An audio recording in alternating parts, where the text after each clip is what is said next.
Okay, so here we took a trip to the beach here, and my daughter's down here, so we're gonna let her swim, and I'm gonna do a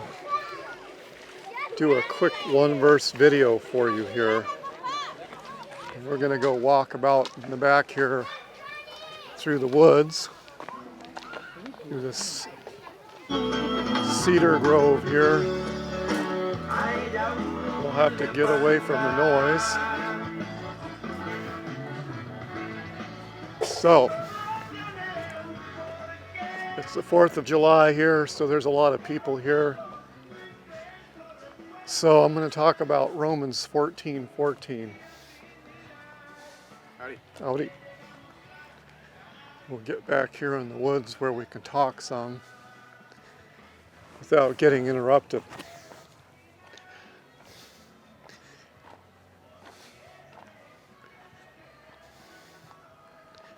All right, so as I was saying, Romans 14:14.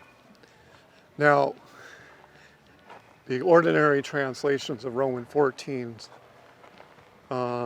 read, if I can remember right here, I know and am persuaded that nothing is unclean of itself. And there's a problem with the translation, and there's also a problem with the understanding of some concepts. So the verse invariably gets interpreted as there is nothing unclean. But the first clue that we need to notice is that the text says of itself. Now, why would Paul put in the words of itself into the text? Why wouldn't he just say nothing is unclean and be done with it? He puts of itself in there because he's referring to the unintentional consumption of something that's unclean. Okay, something that comes by itself.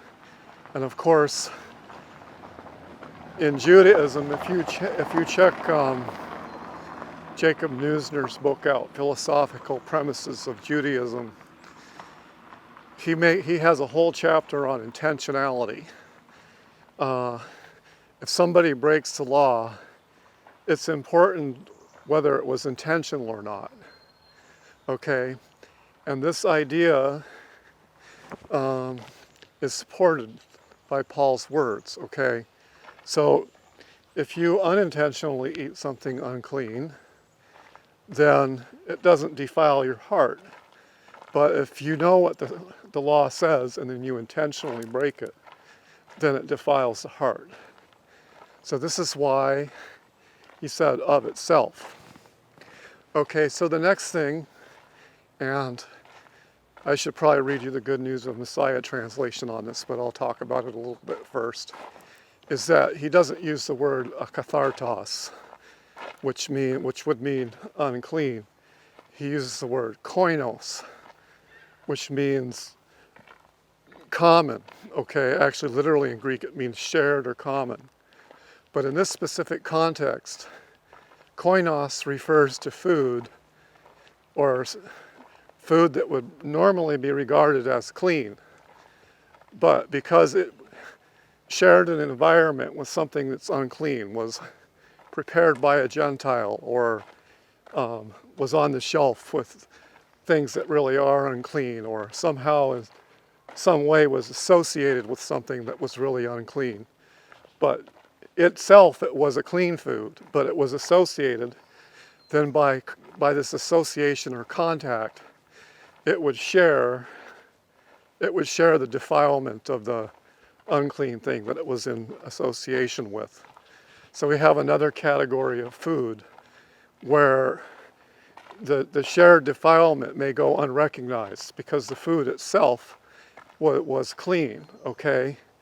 So what Paul is really saying by using this word koinos is that he's convinced that if there's something that is shared defilement of a normally clean food, but has some shared defilement that goes unrecognized, He said, I know and I am persuaded that nothing shares defilement or except to the of itself, except to the one who takes into account something sharing defilement. And what he's talking about is the sharing of defilement with the heart. So this goes along with the whole principle of unintentionality. If it was unintentional, then the heart is not defiled. And it can clearly be unintentional in this category of clean food that is somehow shared defilement. Maybe it was cooked in a non-kosher container. Maybe the pan it was used had bacon grease on it before the beef was filed on it. Maybe it was beef, but maybe it just didn't have a kosher slaughter. Okay, so that would be considered, even though it was a kosher food, beef, it would be considered sharing defilement because it didn't have a kosher slaughter.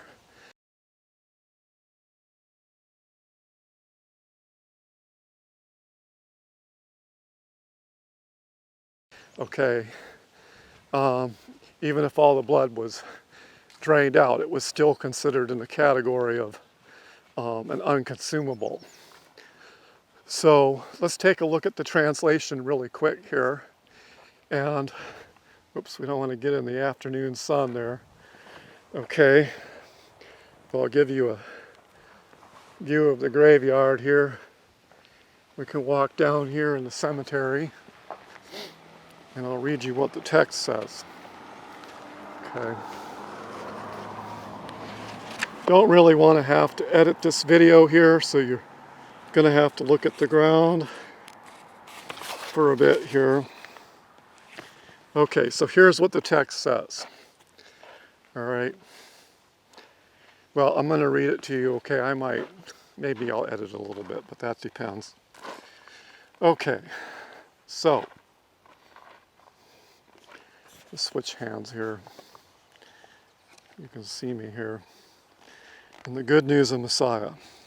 I have been knowing and have been getting persuaded in Adonai Yeshua that nothing is sharing defilement on its own. And then I have in the italics, to the heart, except to him who, turn the page here, is taking into account anything to be sharing defilement. So this word, taking into account, problem with the sun going down like that. Okay, so gotta keep the sun angle out here. So the Greek word here is the verb logizomai, which is related to the Hebrew word to think about something, or to consider something, or to reckon it. But it has a pretty broad range of thinking. So if somebody is thinking about something to be defiled, even though it's a clean food, because it's shared defilement by association with something that's unclean, then their conscience will be defiled. Their heart will be defiled if they eat it. That's what Paul is saying. So, but then he's saying, if you unintentionally eat something that is normally or would ordinarily be clean, and you don't recognize that it's shared defilement with something, then it's not going to defile you, even in the heart, even if somehow it's come into contact with something that would make it koinos, or common.